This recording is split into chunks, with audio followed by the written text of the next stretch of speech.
இலங்கையின் முதற்தர சுற்றுலா தலம் ரீச்சாவின் மாபெரும் உணவு திருவிழா ஆகஸ்ட் மாதம் 7, 8, 9 மற்றும் 10ஆம் திகதிகளில் மாலை 6 மணி முதல் 10 மணி வரை.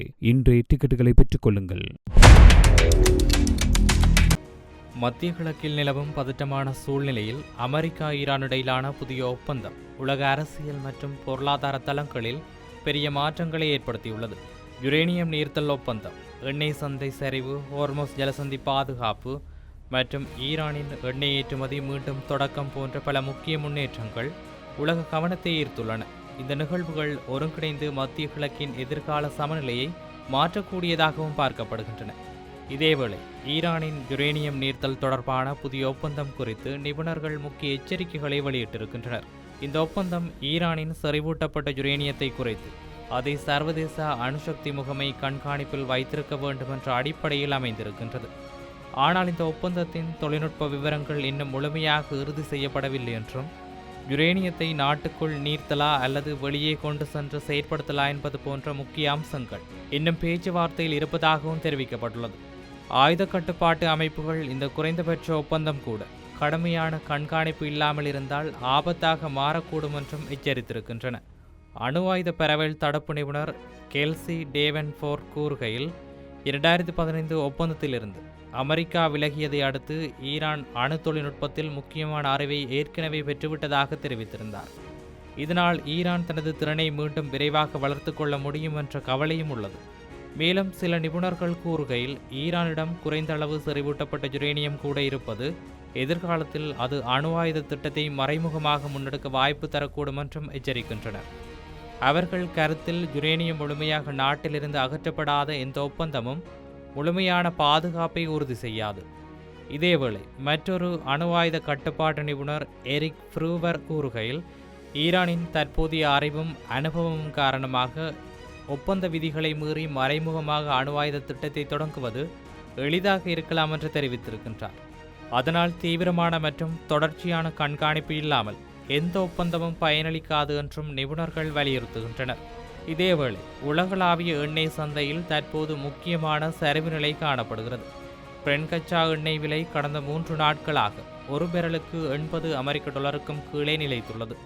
இது போர்க்கால உச்ச விலையுடன் ஒப்பிடும் போது சுமார் $35 குறைவாகும். வியாழக்கிழமையன்று பிரெண்ட் கச்சா எண்ணெய் சுமார் 2% குறைந்து ஒரு பெரலுக்கு $78 அளவிற்கு சரிந்தது. அதேபோல் அமெரிக்காவின் வெஸ்ட் டெக்சாஸ் இன்டர்மீடியட் எண்ணெய் விலையும் சுமார் $74 என்ற 3 மாத குறைந்த நிலையை எட்டியுள்ளது. முன்னதாக மத்திய கிழக்கில் ஏற்பட்ட பதற்றத்தால் எண்ணெய் விலை $114 தாண்டியிருந்தது. ஆனால் தற்போதைய சூழலில் அந்த நிலைமையிலிருந்து பெரிய சரிவு ஏற்பட்டுள்ளது.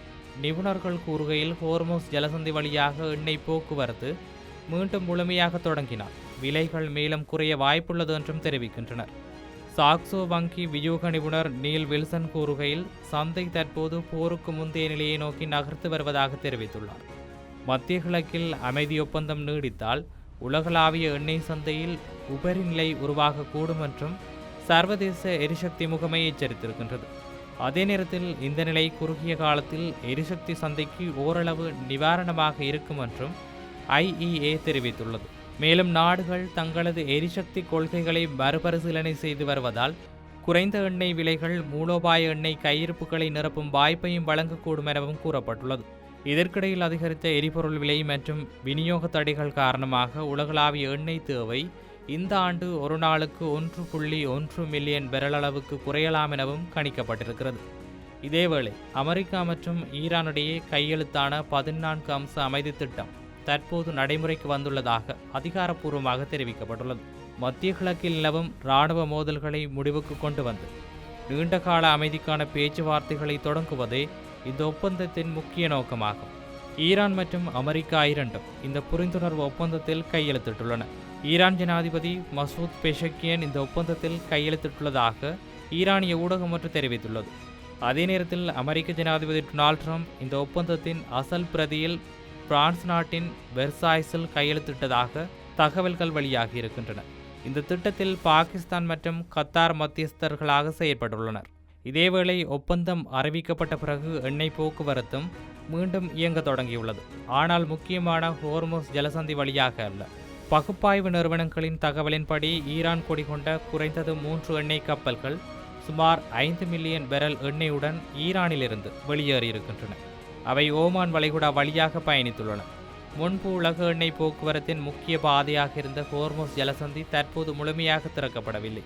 இந்த ஒப்பந்தம் குறித்து பல விமர்சனங்களும் எழுந்துள்ளன. சில ஆய்வாளர்கள் இந்த ஒப்பந்தம் அமெரிக்காவுக்கு சாதகமாக இல்லாமல் ஈரானுக்கு அதிக நன்மை அளிக்கக்கூடும் என்றும் கருத்து தெரிவிக்கின்றனர்.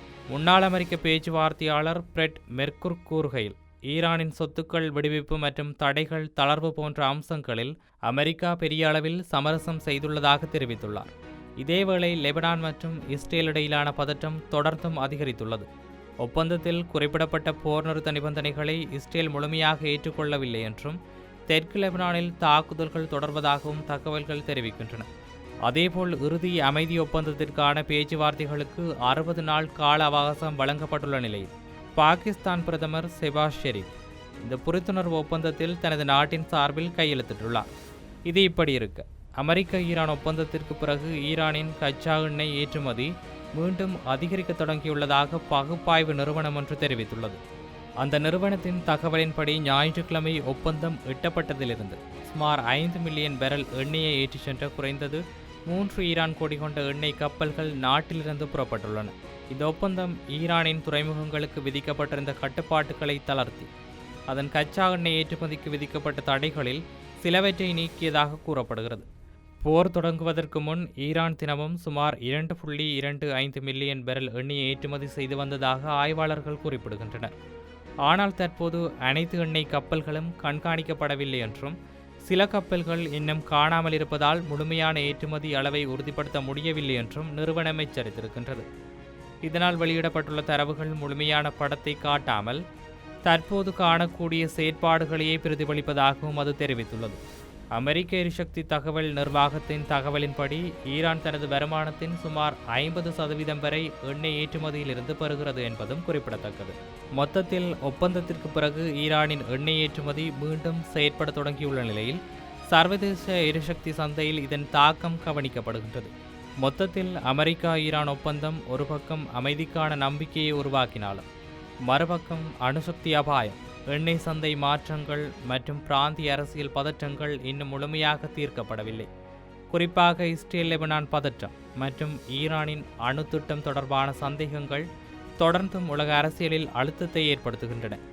எனவே இந்த ஒப்பந்தத்தின் உண்மையான விளைவுகள் எதிர்கால பேச்சுவார்த்தைகள் மற்றும் அதன் நடைமுறைப்படுத்தலிலேயே தீர்மானிக்கப்படும் என்பது நிபுணர்களின் கருத்தாகவும் இருக்கின்றது. இது இப்படி இருக்க மேலும் உலக தரத்தில் என்னவெல்லாம் நடக்கப் போகின்றன என்பதை நாமும் பொறுத்திருந்து பார்க்கலாம்.